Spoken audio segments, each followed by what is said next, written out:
It's been almost 3 weeks since Indianapolis Mayor Joe Hogsett has answered questions about allegations of sexual harassment inside his office and his re-election campaign. Now, with multiple women accusing his former chief of staff of harassment and assault, there are questions.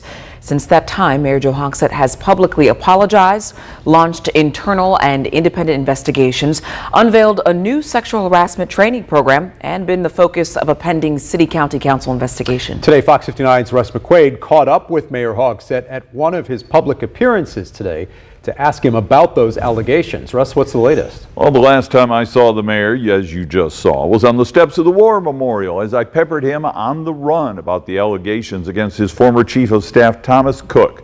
Today, Mayor Hogsett came back out in public, and I was there to ask him more questions.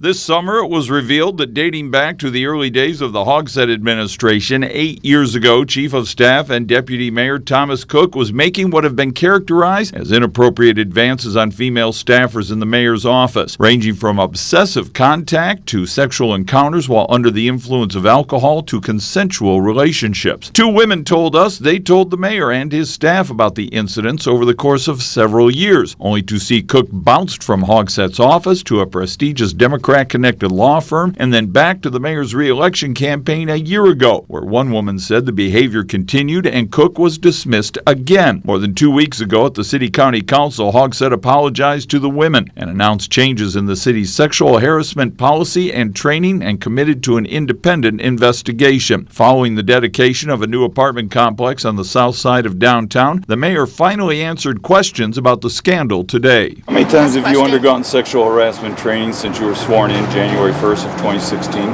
Every other year for the last 8 or 9. And in this new policy that was just released today, and as you have reviewed it, was there anything in there when you read it you thought, man, I sure wish we'd have done this before? Here's something that sticks out that really would have made a difference back then?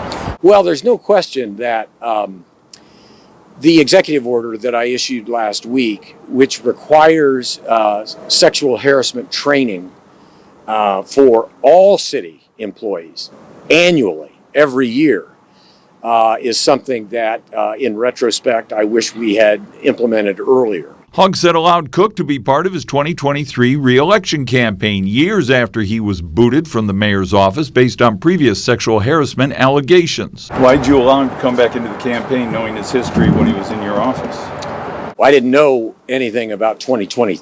I didn't know anything about 2018 or 2019 until October or September of 2023. Are you afraid that this incident will derail what you're trying to accomplish in your third administration?